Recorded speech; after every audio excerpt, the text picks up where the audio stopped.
Okay,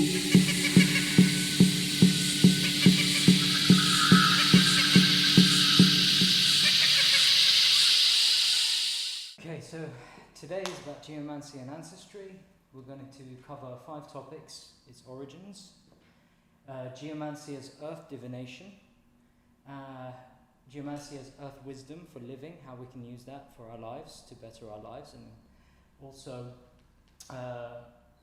misspelling there at the bottom, Geomancy and Architecture, how architecture affects us energetically, and Geomancy and Ancestry, and how the ancestors used to use geomancy before it was hijacked by the powers that shouldn't be for their own malicious purposes.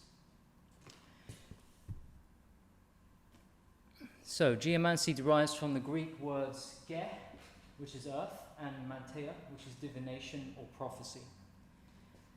There has been an auricular divinatory tradition of geomancy in use for thousands of years, and especially across Arabia, Africa, Europe, and Asia, to be honest, all over the world.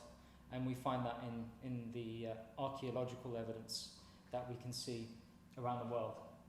In some cultures and periods of history, the term geomancy has referred to a divinatory system whereby foretelling was done principally by some method of sand or earth casting.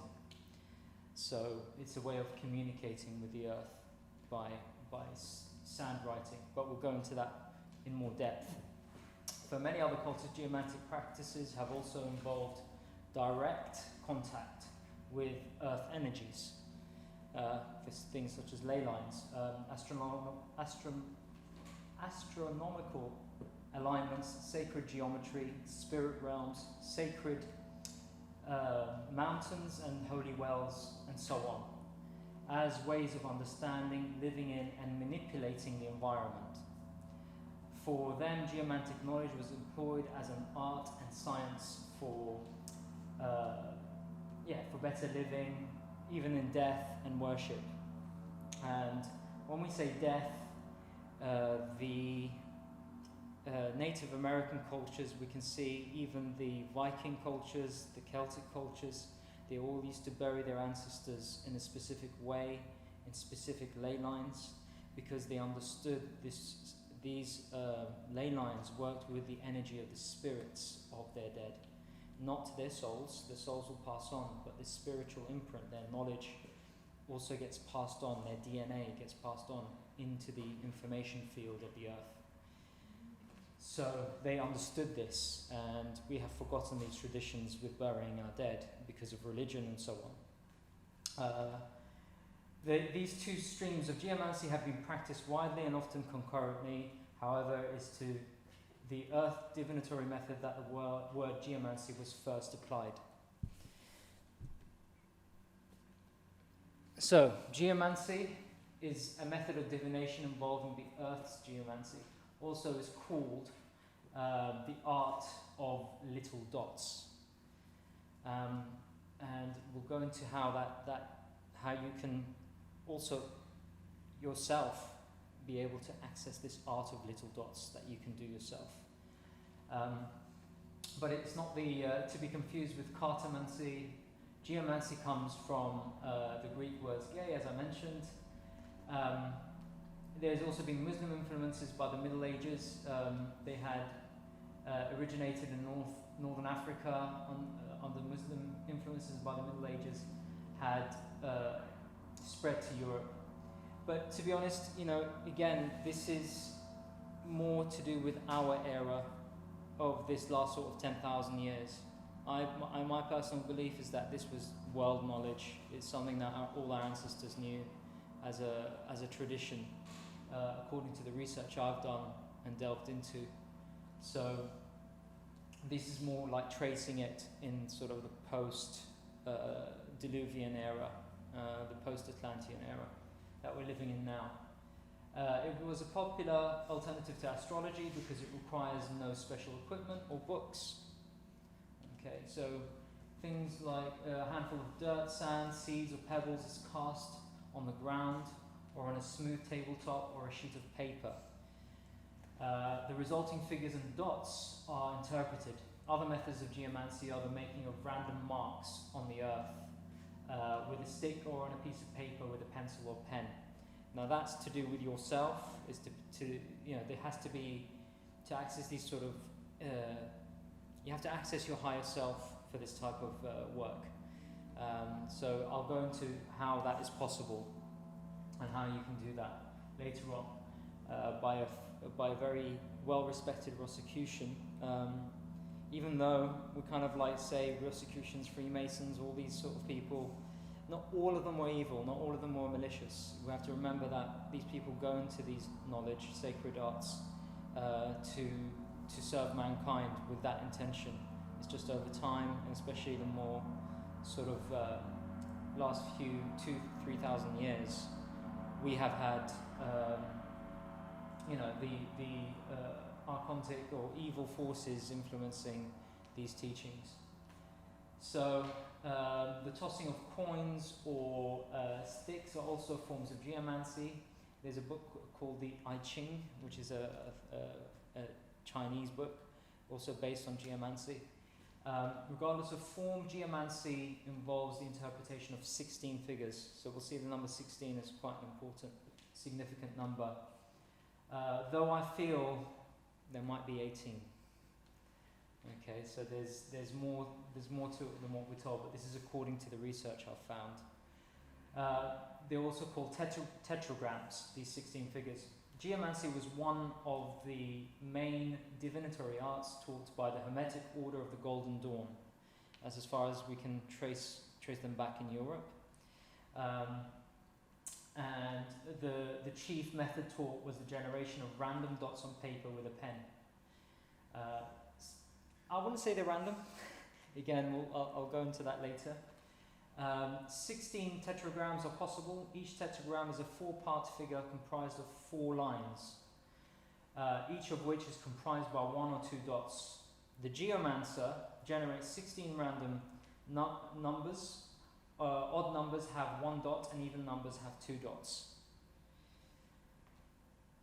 The 16 numbers become the 4 mothers. Okay, so again, it's to do with the divine feminine energy of the planet. This is why they refer to it as the 4 mothers. We also see it in the medicine wheel, which I'll show you a bit later on.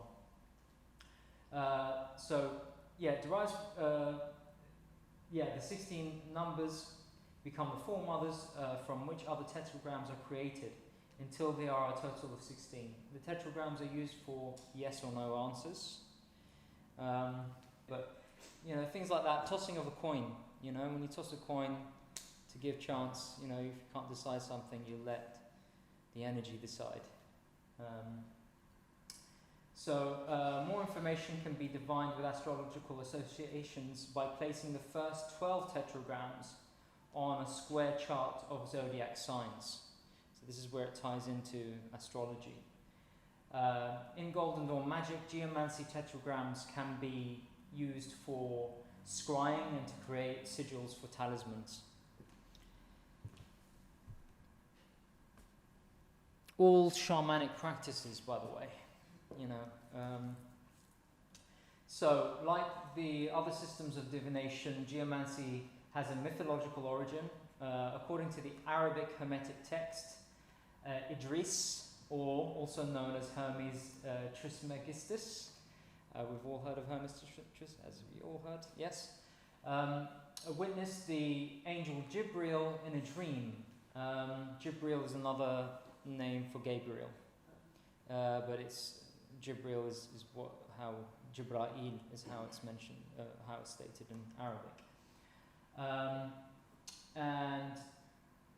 Idris asked for enlightenment, and Jibril proceeded to draw a geomantic figure. Upon being asked what he was doing, Jibril instructed Idris in the geomantic arts. Keeping this secret, he sought out an Indian king who then wrote a book on geomancy.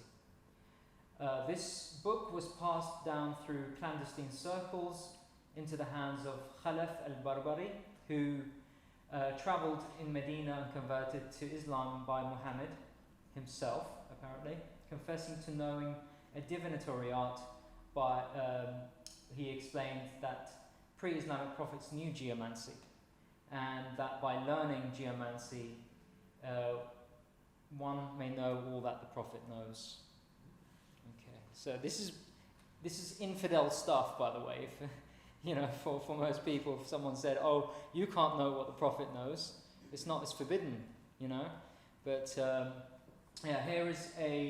this is called Al-Mawali, which is an Arabic geomancy board, and you can find this in the British Museum today. Another mythological story for the origin of geomancy also involves Idris. After praying to God that he give Idris easily a means to earn his living. And Idris rested one day, bored and without work, and began to draw figures idly in the sand. As he did so, a stranger appeared before him and questioned what he was doing.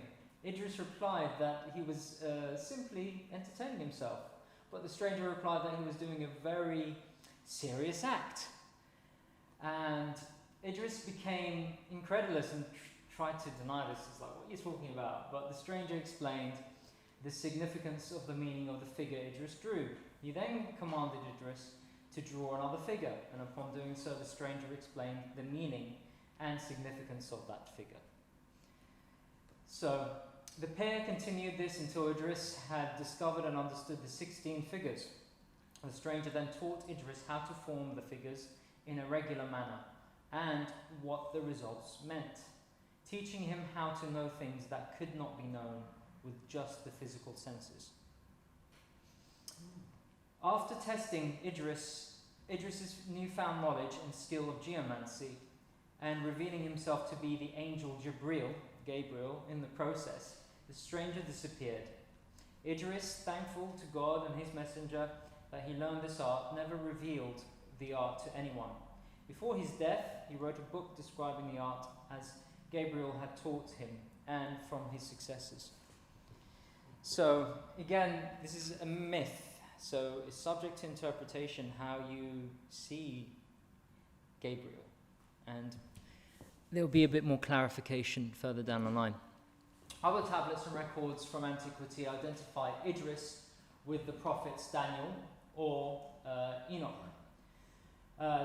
This was done in order to give geomancy a legitimate standing as a gift and skill from God, especially since one of the prophets had practiced it.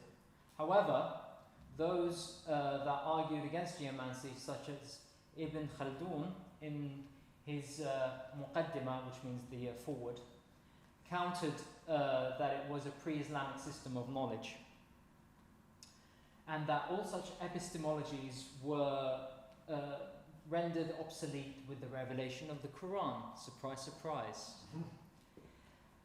History, a bit of history. So, geomancy as an art is theorized to have its origins in the Arabic Middle East. Theorized, okay? But it's more where the tradition survived, I would say, not where it originated from. So I want to be very clear on that. The reference in Hermetic texts potentially points to an Indian origin, although Skinner thinks, this is somebody else who studied geomancy, Skinner thinks this is to be unlikely, having an Islamic or Arabic origin is most likely, according to him. I don't agree. But we have to look into all, this is what I do with my research. I look at every angle that I can, because by looking at all the information, can you then draw your own conclusions? So I'm giving another narrative here. That's, again, what I've gone into in the hidden history talks, how history is manipulated and not giving us an accurate reading of how we should be perceiving history.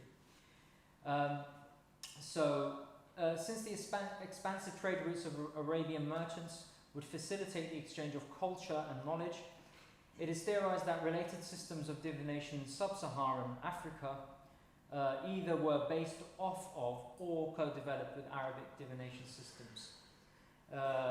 The use of binary numbers is a distinct trait in the culture of the African plains. So that's something to also consider, which I agree with.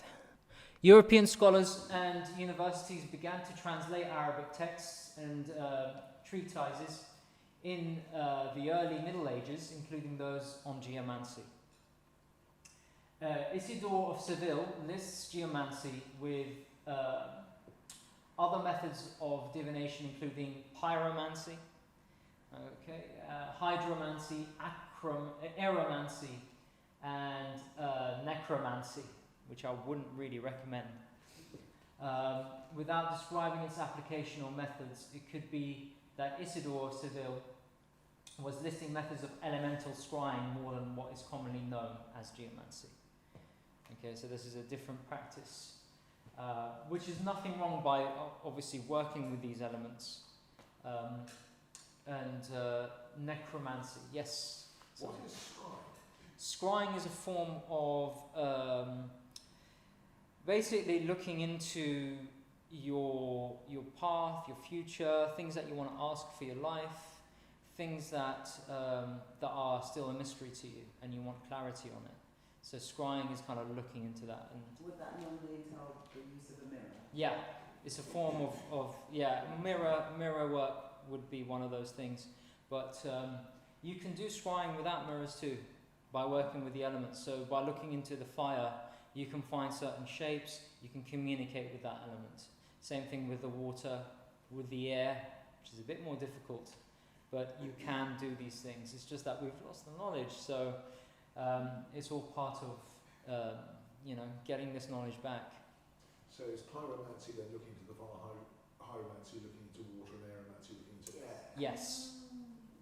Yeah. And to be honest, necromancy, in my opinion, is more to do with earth. Geomancy, but necromancy, there's two forms of necromancy from what I've been able to gather. The first form being that communicating with the ancestors. The second form is through ritualistic deaths. So we know that we've all heard of the satanic rituals that go on behind closed doors. So this is their form of necromancy, but the real form of necromancy is communicating with our ancestors for wisdom and knowledge, and for protection through the spirits of the ancestors. So the poem Experimentarius, attributed to Bernardus Silvestris, who wrote in the middle of the 12th century, was a verse translation of a work on astrological geomancy. One of the first discourses on geomancy translated into Latin was the Ars Geomantine of Hugh of Santala. By this point, geomancy must have been an established divination system in Arabic-speaking areas of Africa and the Middle East. Other translators, such as Gerard of Cremona, also produced new translations of geomancy that incorporated astrological elements and techniques that were up until this point ignored. But again, can we trust all of their translations? This is lost knowledge that we're trying to retrieve back from ancient cultures.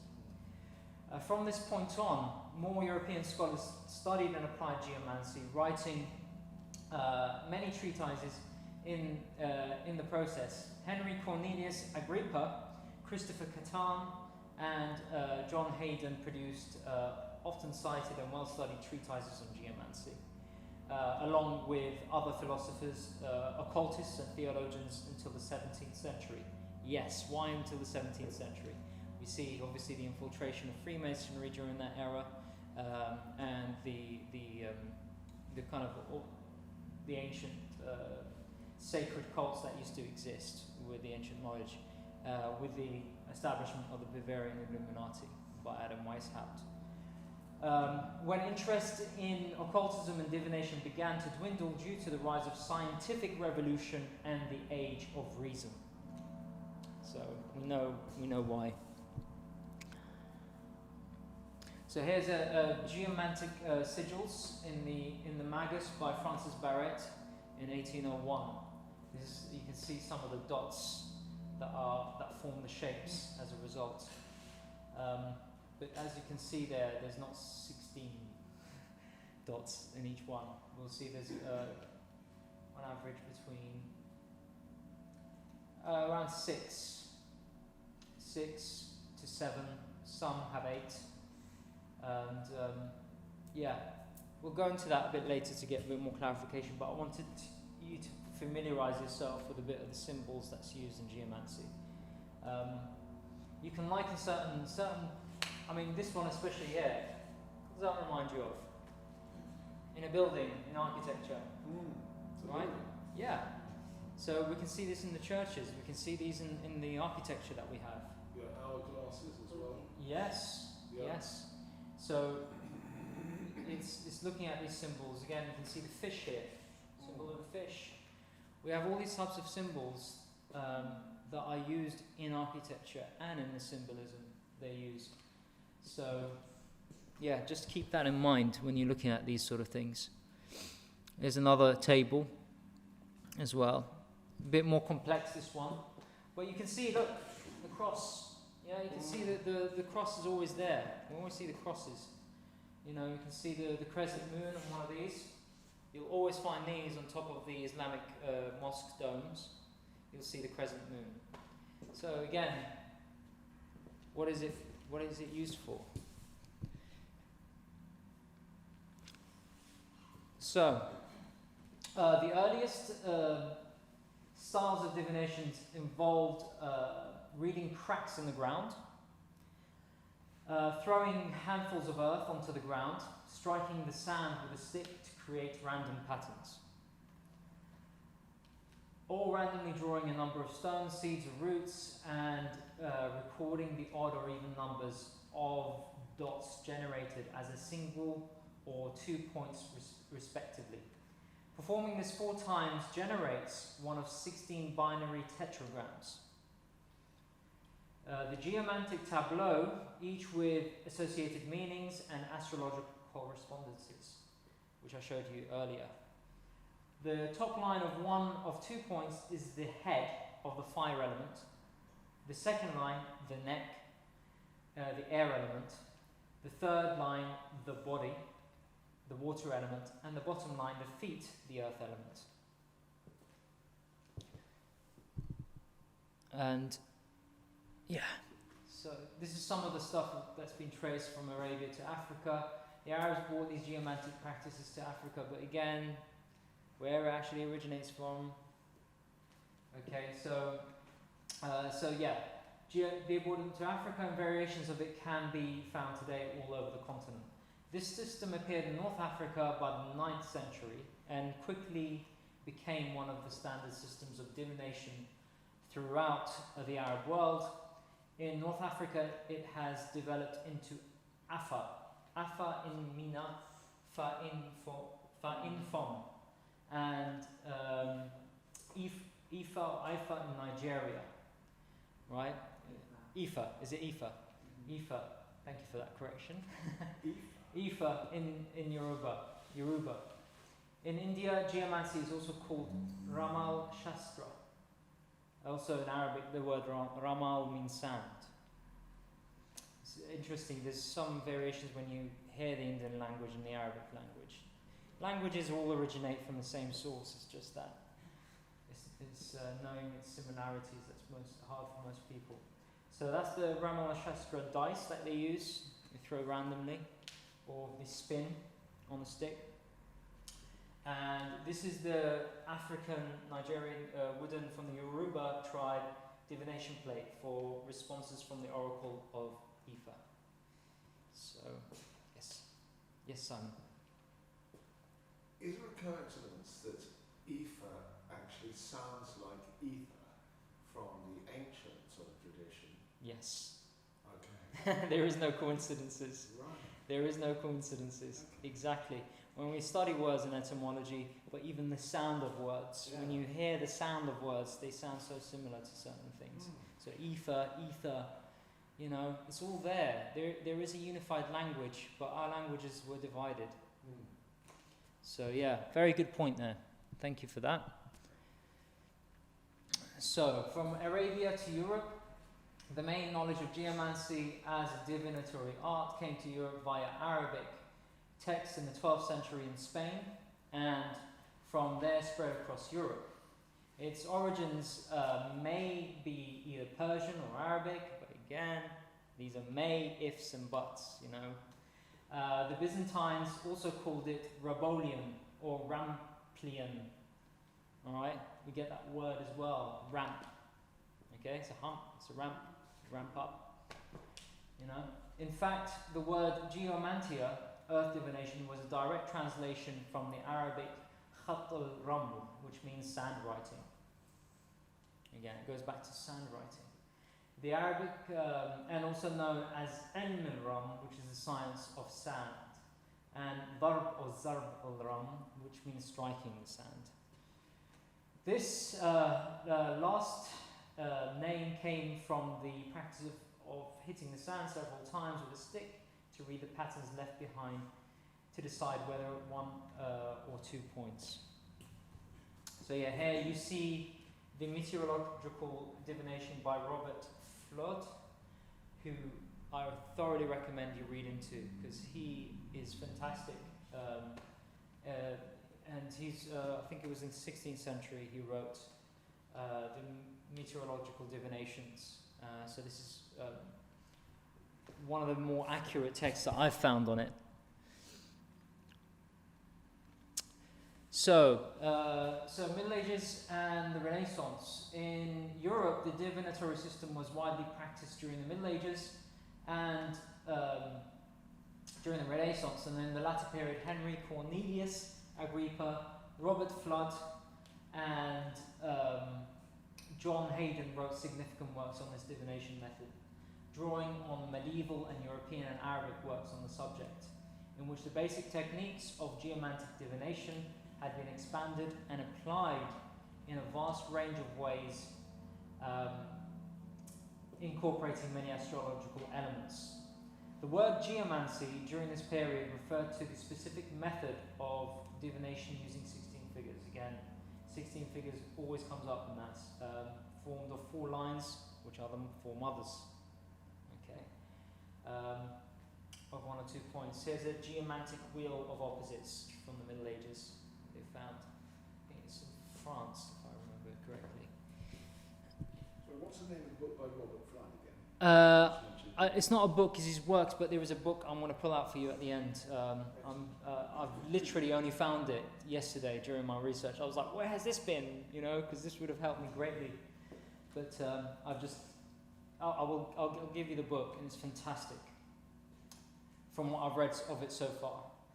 So here is another European geomantic shield. All right, you can see how this is drawn. Now draw your attention to that one on your left there, because what does that look like to you? Yeah, it's a shield, okay, we can talk about the literal shield, but if you look at the lines that are formed around it, it reminds you of microchips. For me it does, because I've worked in technology, and when you look at lines around microchips and things like this, you'll see lines like that. It looks so similar. So it's very interesting how it looks like that. Yes, Simon. It also looks like an alchemical vessel. Yes.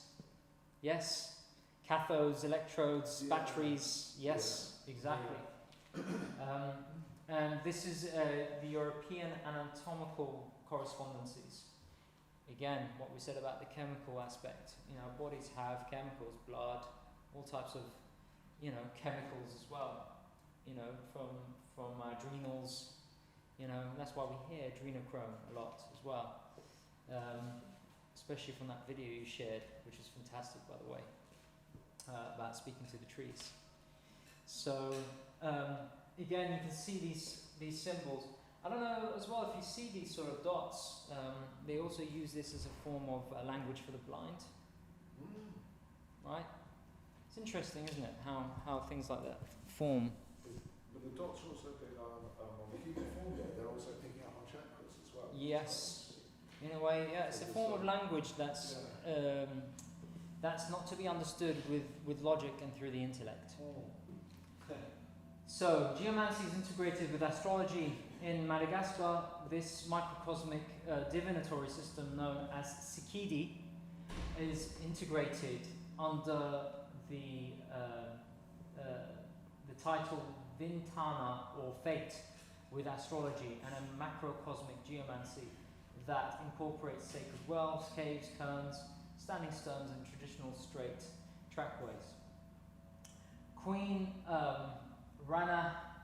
Ranavalona, the first of Madagascar, was cited by missionaries as the epitome of superstition, as she employed Mipisikidi geomancers to define her every move. All right, perhaps the last of the sacred monarchs who lived entirely according to the ancient canonical way of life. I don't think so. But she would only perform the correct acts of the day, observed the lucky and unlucky colours of the day, sat in the correct place in the palace for the hour and day, and journeyed only to those places geomantically correct for the astrological aspects of the time. Yeah. There is truth in it, and there is also, you know, a bit of what's it called? ADD, or was it? What's the word? Not ADD. OCD. Right. You were saying it's similar to feng shui. Yes, there is definitely that. Yes. So it depends how you interpret this. I mean, I wouldn't let it tell me exactly where I should go, because, you know, I can't like always check in and say, oh, where am I going today?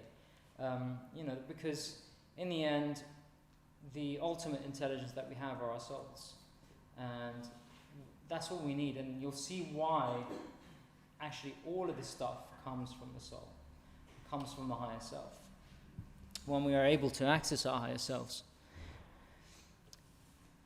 But you're right, there is a wisdom in living that with the feng shui, and I do go into that as well. Absolutely correct there. So probably the oldest geomantic traditions currently extant, perhaps dating back 100,000 years, are those of the Paleolithic and Mesolithic Aboriginal Australia. Knowledge of local landscape for practical survival reasons such as food, shelter, and route finding is intertwined with traditions of landscape creation by the Dreamtime ancestors.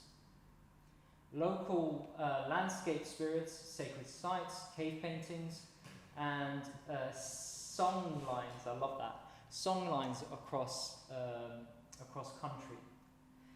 Integral to this knowledge is their proper location-specific and timely ceremonial use for earth magic purposes, such as fertility and abundance of food, totally in agreement with that, for education, to maintain the spiritual integrity of the sacred sites and song lines, and ensure the harmony of the people with their environment and each other. Aboriginal shaman at work here. You can see some of the symbolism. But I'm totally with this, because it's everything. You know, we live here in a city today. The energies are so distorted. You know, we feel it. If you're sensitive to energy, you can feel the distortions everywhere, because the architecture and the way it's built is there to distort our spirits and our souls.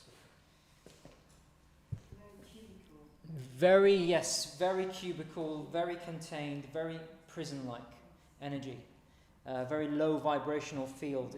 It's limiting our life force energy and our life force plasma. We all have a toroidal field or a life force plasma around our bodies, and part of that, through EMFs and so on, is to suppress our auric fields, which in that sense doesn't it makes it difficult for us to access our higher selves, and to gain knowledge through God, through Source, in ourselves, because the spark of the divine is within us.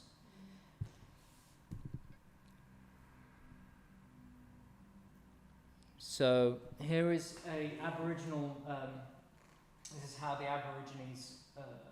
I'll just go through this briefly. In Uluru, in Australia, you can see that the Kania travels to Uluru from the east, bearing her eggs. This is the female, coming here.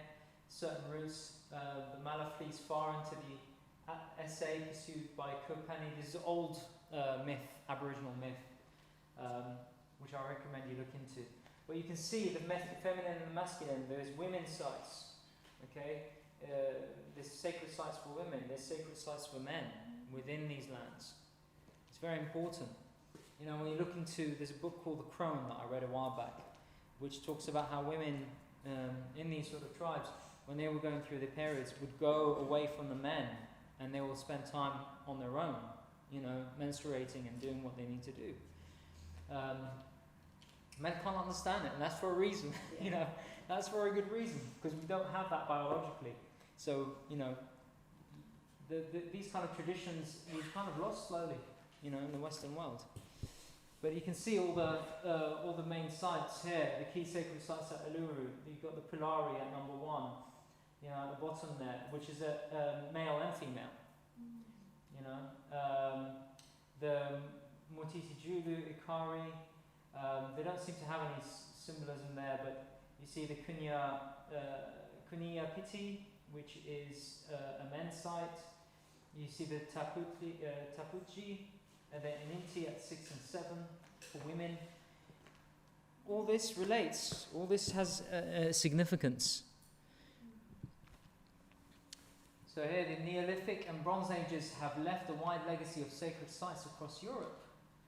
Okay, Asia, Africa, America, the whole world.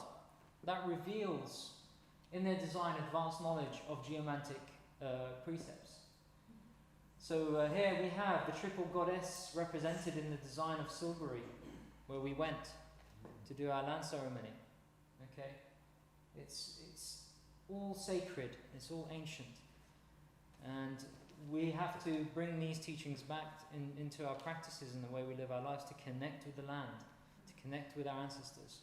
You know, this is all integral to changing the way the way, because it's all energetic. When we say it's a spiritual war, it really is, and it's also an energetic war too. You know, in that sense. So here you have megalithic temples and processional routes, standing stones and stone circles, pyramids, conical mounds, and chambered cones show evidence of a widespread and consistent understanding of sacred geometry and meteorology, astronomical alignment to sun, moon, and star rising and setting orientations, ley lines, global geomagnetic grids, and underground water veins. Here in the Isle of Lewis in Scotland, you have the Callanish stones. Again, how old these are, we don't really know. They tell us it's this much old, it's that old. We don't really know, but I can tell you they're definitely ancient, and they go back more than 10,000 years. I'm sure of it. Again, here's another one. You can see some of these stone circles were also built over underground streams that cross beneath the stone circles. There's a reason why they chose these sites. There's sacred waters there. You know, they say that some of these waters, it's said, you know, legend speaks of it, where you can access these waters and you're able to live longer. Your body's able to live for longer. You know, we hear the kind of stories and myths of the fact that we used to live 400, 500 years, some even 1,000 years. You know. And you can see the spiral as well. There's the importance of the spiral. So here we have the spiral sacred space design. You can see also the beginning of it is always pointing north. So, yeah. Yeah, I understand that anti-clockwise is the direction of expansion, clockwise is the direction of contraction. Yes. Thank you for that. Yes, exactly that. It's the opposite. Yeah. Expansion, all dualities. We live in a universe of polarity. So, you know, it's all to do with constraining us, constricting us. I won't go into this too much, but this is the Chieni medicine wheel from our Native American ancestors. This source is by Anna Bleakley.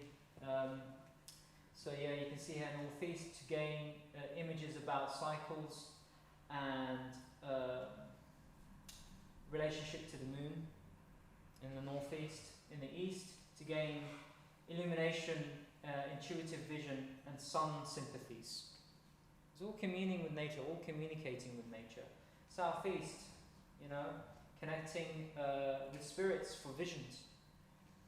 And south we have to gain the felt sense visions, plant sympathies, trusting and open. Southwest to gain images about the dream of the everyday issues. In the west we have to gain introspection and healing images and mineral sympathies. Minerals are so important to our bodies. It's actually the main nutrient our body needs, for everyday living. Rudolf Steiner goes into this as well into his works. When you read his works, the Fall of the Spirits of Darkness, and so on. There's much research done on this by very respected scholars. Northwest to gain body-mind experiences, and finally in the north, for clarity, wisdom, knowledge, to gain clarity of image, use of animal familiars. That's why we see the totems in Native American tribes. And humans are at the center because it's the center of our being, the center of our consciousness, our awareness.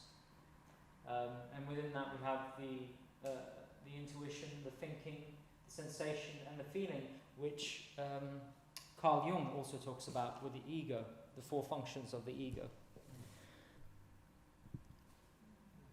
Here's a clearer picture of the ancient ceremonial or astronomical site of the Native Americans. You can find this medicine wheel in Bighorn in Wyoming, and you can see it's, they used to know how to make these things and put them on the land, actually physically put them on the land. Just like you physically have a microchip of a computer that creates an image on the screen, right? I love this one. I found this one online, so I had to share it. Cathodral. So a cathode is a type of electrode through which electrons move. Electrodes are an electrical conductor, usually a metal, that is connected to something that is not a metal. The cathode type of electrode delivers electrons, negative charge, and the anode collects electrons and has the positive charge, just like a battery. There's a reason why they built these things the way they did. Okay, is to harness energy and to control the energy and the power of that energy. So, Eastern Geomancy, Indian culture has developed a corpus of geomantic knowledge known as Vastu that may date back to 6000 BC, and it was well developed by the time the cities of Harappa and Mohenjo-daro emerged in the Indus Valley civilization around 2600 BC. The Rig Veda 2000, circa 2000, 1500 BC, contains early references, and the Vastu Shastras from 600 AD CE are Sanskrit manuals for constructing palatial temples, and included chapters on home construction, town planning, and how efficient villages, towns, and kingdoms integrated temples. Water bodies, also gardens within them to achieve harmony with nature. Sadly, we don't have that here today. We have disharmony with nature in cities today. Astronomy, astrology, earth energies, Hindu religion and magic, and the science of yantra, geometry and mantra are woven together to create a cohesive set of architectural precepts for the design of both sacred and secular spaces. Mantra, I can also say, is a form of sound and resonance, using sound. It doesn't have to be a specific chant or a word, it's frequency. Feng Shui, alright, so we're going to Feng Shui. So, a long history of geomantic knowledge.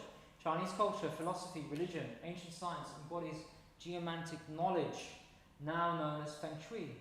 The earliest archaeological evidence of this is found in the Yanshao and Hongshan Neolithic culture sites dated 5000 BC. So they tell us. I've been there, and I'll tell you what, it looks older than that. The Bakwa, or the 8 trigrams. Also, you have Bakwa in martial arts as well. You have the Bakwa, which is 8 trigram movement, meditation movement. Very ancient. That has helped me a lot in my life as well, practicing Bakwa.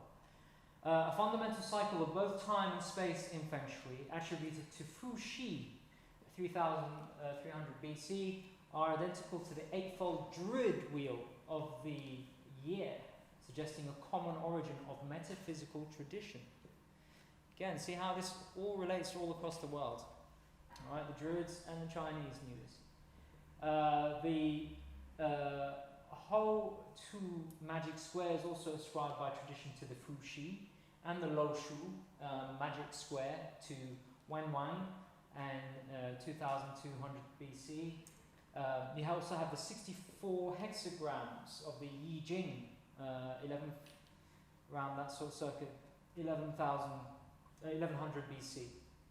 Also an elaboration of the trigrams from Yin Yang. Okay, all derives from Yin Yang. It's all about balance, a parallel development to the 16 tetragrams. So it refers back to the 16 tetragrams. The earliest written reference to Chinese geomantic practice dates back to the Emperor Da Yu, 2200 BC.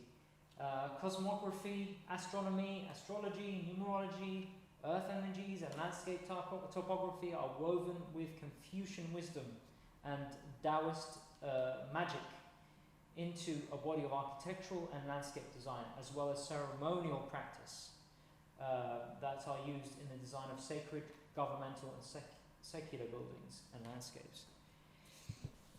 The Yang Qing is the same as the I Ching. Yeah, that's right. You have the Tao Te Ching as well, that comes from that as well, Tao Te Ching. So yeah, Feng Shui is a tradition that includes written records forming the largest and oldest body of text on the subject. It has a long continuity of practice, and while some Feng Shui practices have evolved over time with changes of environment and needs, the original precepts are still very much part of the contemporary practice. And I've been here, I've been to the Forbidden City, it's absolutely amazing. I mean, you look at the architectural feat of something this old, and you think, why don't we build beauty like this anymore? Right? There's something wrong with humanity when we've forgotten how to build beauty. You know, and look at the symmetry of it. It's gorgeous. It's absolutely gorgeous, and it's so ancient. Is the orientation north-south as we're looking at it? Yes. Yeah, it's north-south. It's exactly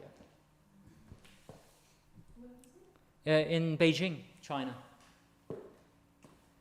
So, in the classical period, the legacy of the Iron Age architecture is characterized more by defensive forts that utilize natural topographical features to create places of sanctuary in troubled times. Though there is also clear evidence that Celtic cultures establishing political tribal capitals and chose their battlegrounds according to a well-defined geomagnetically derived grid system across Europe, and that the Druid colleges of learning were sited in places of geomantic significance, which obviously today are no longer around. They're mostly Catholic churches and so on. They've been built over. The Greco-Roman period shows evidence of geomantic design everywhere in the architecture, and citing of temples and palaces, as well as wise words from Hesiod, who instructs us to not relieve yourselves into sacred springs. Interesting. Why would he say that? The ancient Greek schools of learning had links with the later Druids through the Pythagoreans, and documented the geometry long known to the oral adepts. Euclid's sacred geometry codified much of this prehistoric knowledge, which was in turn transmitted into the Arabic culture through the Alexandrian library Again, we've lost so much from that. This is also brought alive in the architecture of mosques, and then brought to Europe by the Moors to flourish in medieval Gothic church architecture.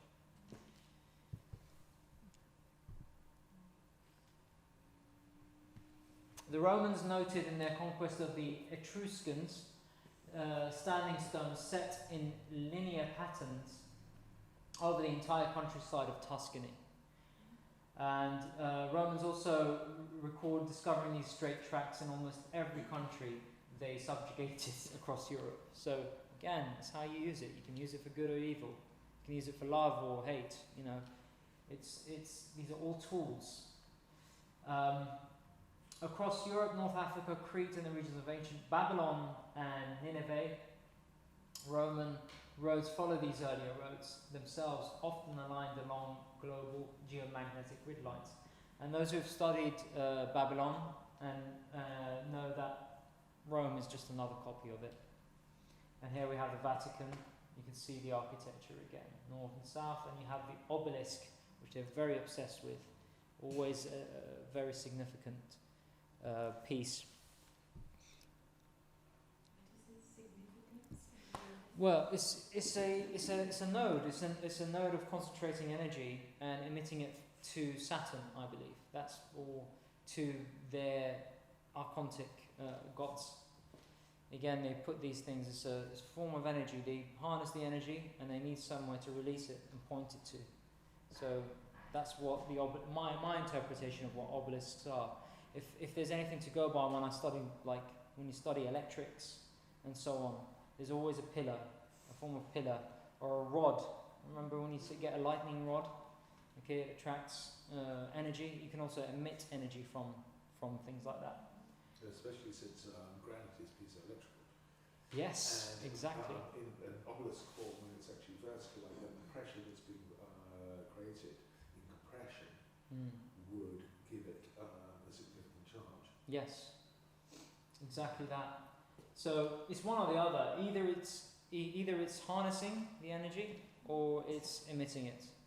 But I would say probably harnessing more than emitting. That's my guess.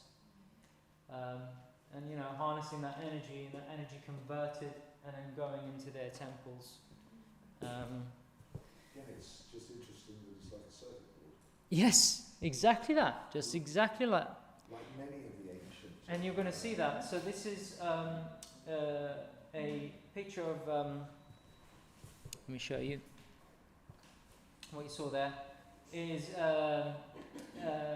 Teotihuacan from Nahuatl. Teotihuacan is the place where men become gods. Remember, the word men was also used for women too. It's just that with the whole feminism thing, it was offensive, so we've lost the word man and no longer use the word. But men means men and women. So the place where the gods were made, or city of the gods, the name of Nahuatl origin was used by the Mexican Aztecs to identify the city built by a civilization before them, and which was already in ruins when the Mexica saw it for the first time. So this, even for the indigenous people there, they didn't know much about it. It was so ancient. So to date, the name given by its original inhabitants is unknown. So they've just given it that name. And the remains of the city are located northeast of the Valley of Mexico. And you can see here, finally, what I mean by the circuit boards. So, an illustration of the Teotihuacan, comparing it to the image above. Does it resemble a modern day circuit board? I think so. So, you can see here, look, I mean, even this is a layout of a circuit board that someone did beautifully here, and from the History Channel they show the aerial view of how the Teotihuacan city and the pyramidal structures that were there. Very similar to circuit board, you know. Yeah, lots of the ancient ruins around the world are actually sort of map circuit boards, even the Roman ruins. Yes, even our cities Even everywhere we go, you can see it. If you know, with those people with eyes to see, most people are too busy, you know, on the hamster wheel, sadly. So, Robert Flood. I really recommend Robert Flood's work. And there's a great book, a great scholar's done work on from Robert Flood, and gathered all the information from various libraries around the world from his works. Robert Flood was an important 16th century Rosicrucian and magician. This article shows his theory of geomancy, divination, which was based on a Neoplatonic idea of Plato's chariot. Robert Flood considered divination was communication between part of a human soul which was responsible for conscious thoughts and its unconscious high genius. The language of this communication was imagination, but not the imagination of the lower self. Okay, we've got to distinguish those two imaginations. All right. The chariot drawn by the senses. All right, this is the higher imagination, the inspiration we get through our imagination when we do works of art, like the great artists always do. You know, they're not just them just thinking, oh yeah, I'm just going to do this and draw that. This is information coming from the ether, right, of the higher self. Generally, the intellect or the imagination does not know what the higher self wants, although it could guess. So if the intellect does make contact, it may find out the divine truths, which not only apply to it, but also to others.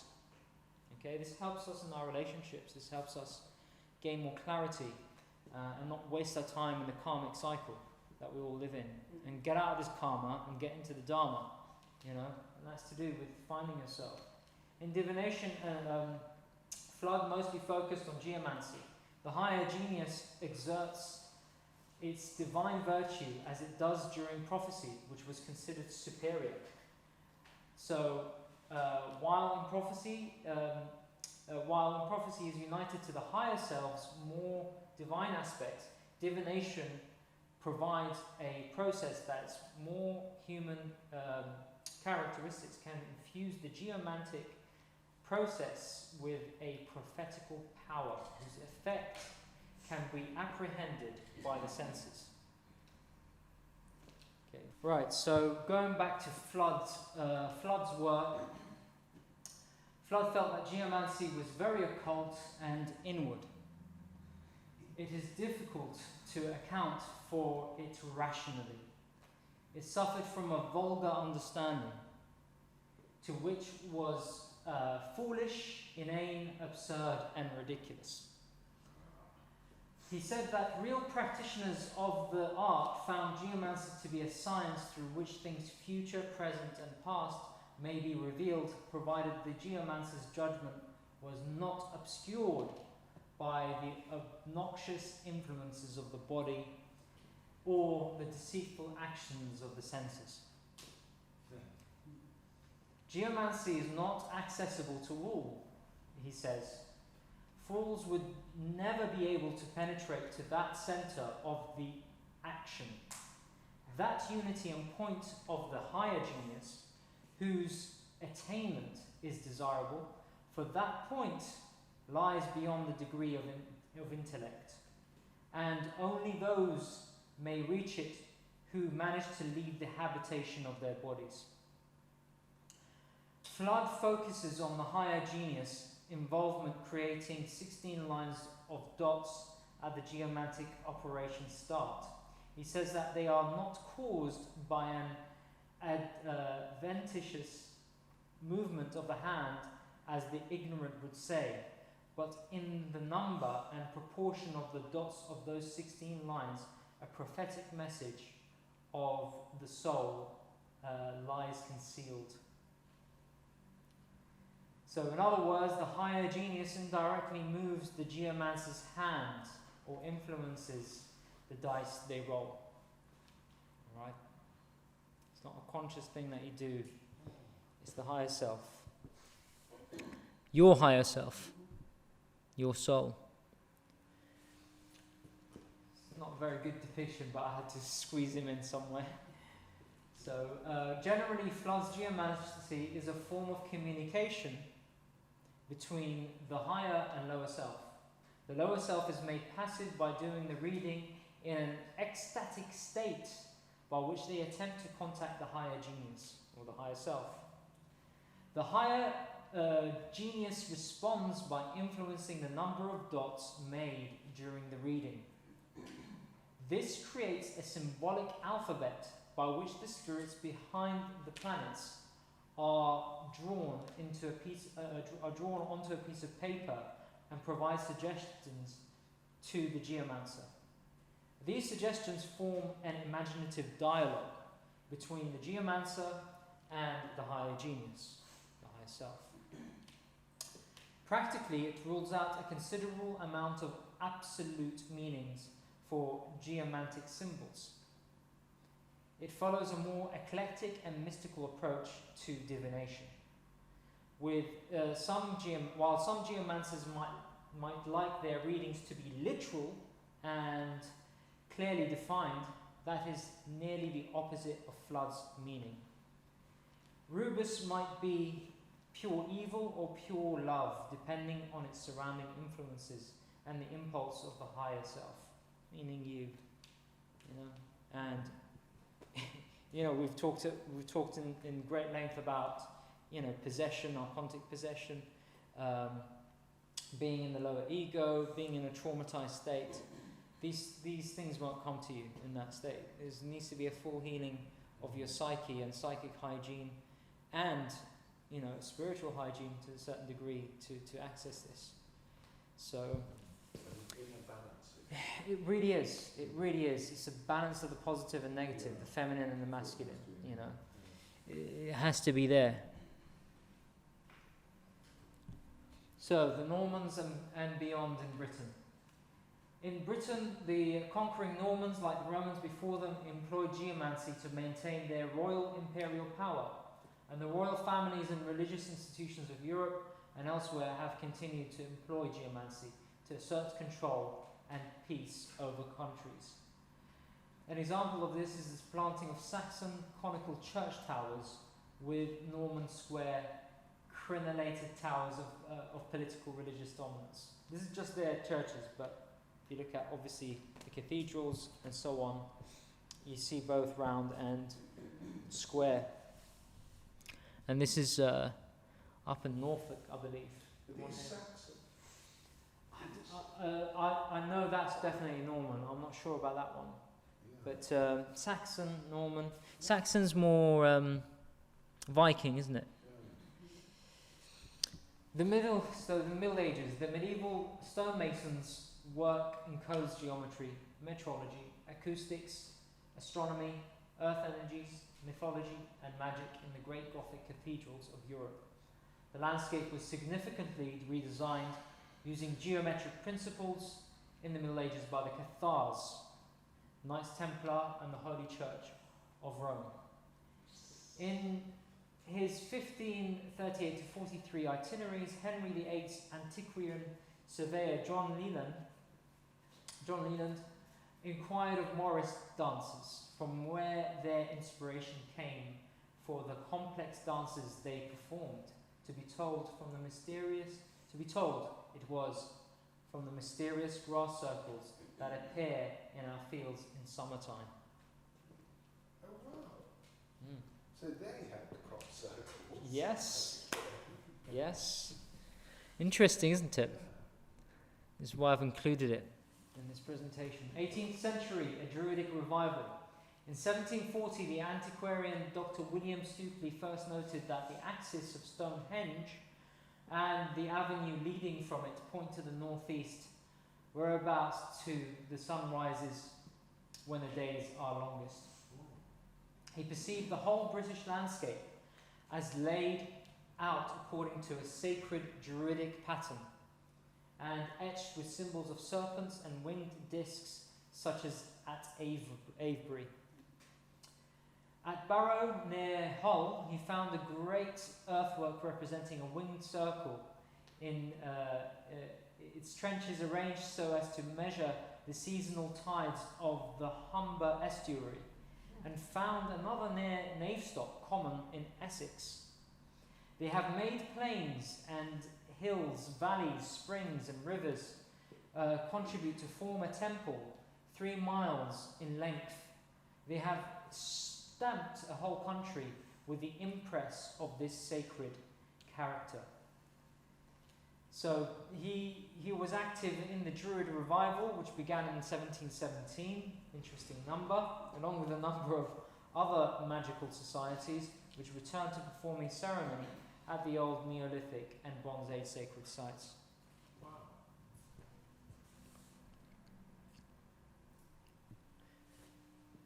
So, the 20th century, the Earth mysteries are rediscovered.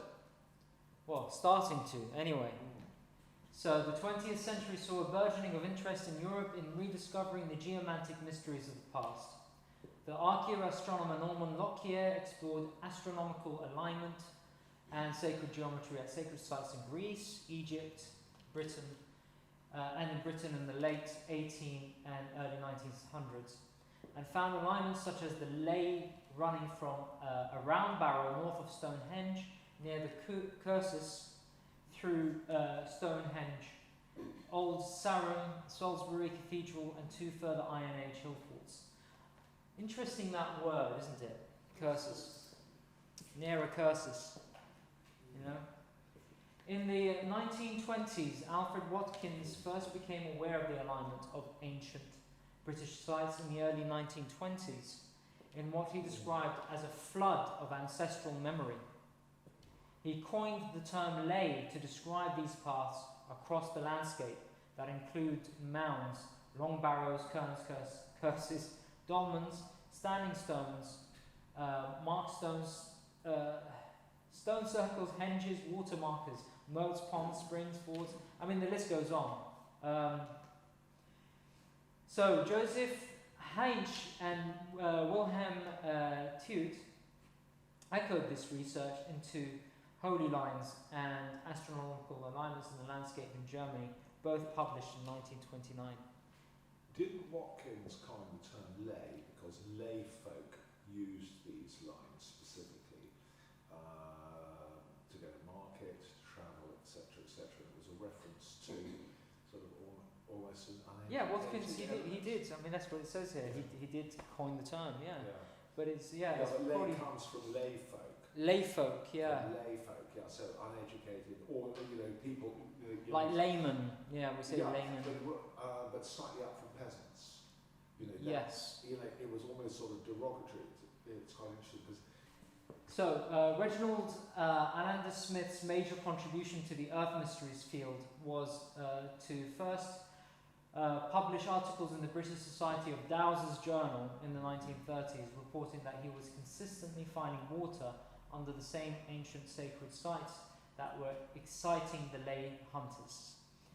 The engineer and archaeoastronomer Alexander Thom published between the 1950s and 1980s a vast body of research into the astronomical alignments of Neolithic sacred sites across Britain, Ireland and France.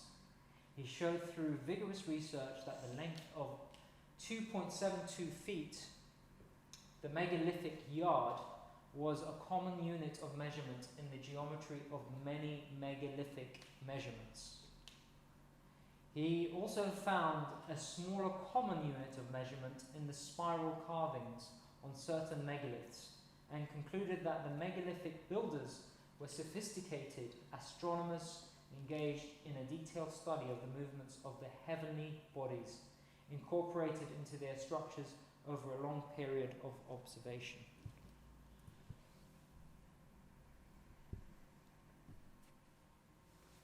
Okay, modern era. Geomancy for health.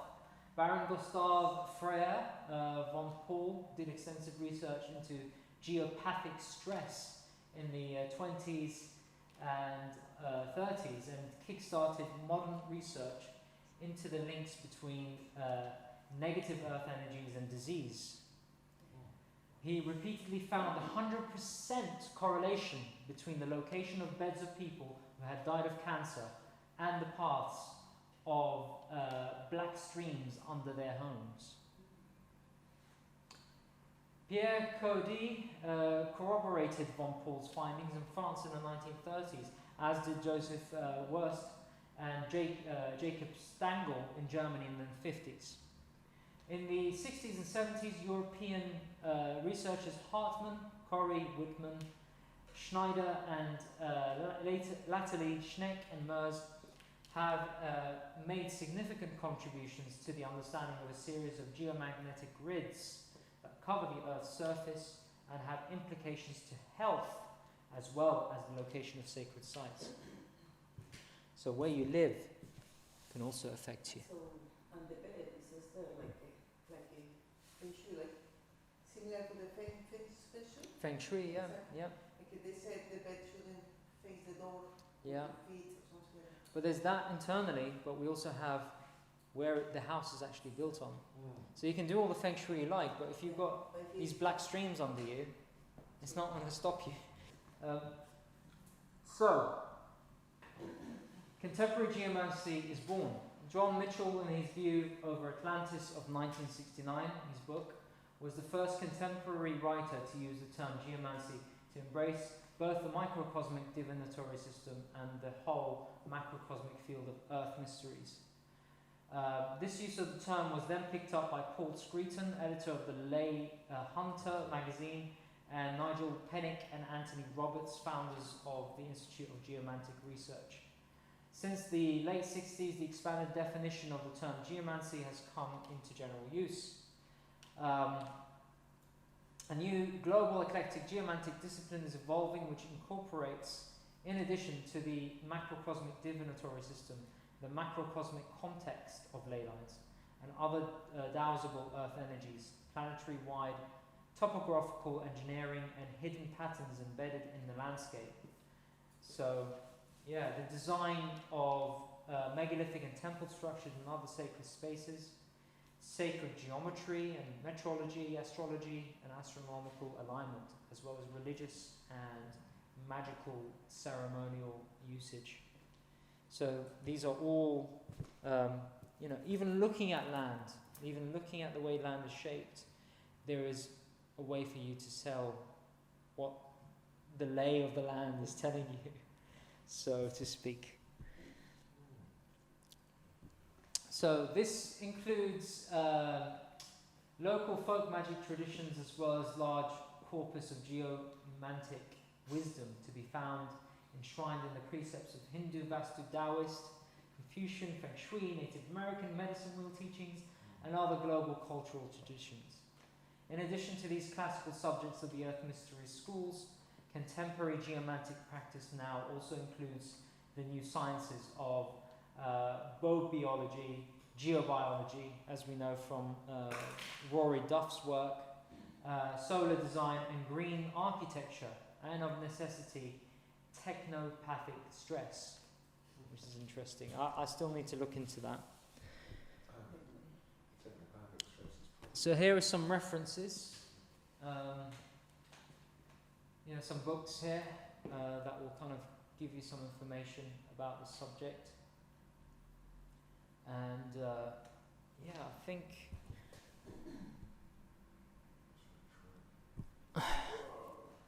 so. Yeah, this is I think it's in Kazakhstan. Interesting building, isn't it? Are we really smarter than those that came before us? That's the question we need to ask ourselves. Look at the beauty of that, and we have forgotten how to build, because in the end, the reason I say the architecture reflects the people of the time. When I look around at our architecture at the moment, it's void of any spirit. This has spirit in it. When you look outside your window, sadly, no spirit, no beauty. We've forgotten to build with beauty. And as someone who's worked as a carpenter, everything is squares and rectangles. There's no voluptuous shapes anymore. There's no feminine shapes to the way we build things. So it's a really sad state of affairs. But to bring this knowledge to the fore allows us to carry on this knowledge and pass it down to the children. And that concludes my presentation.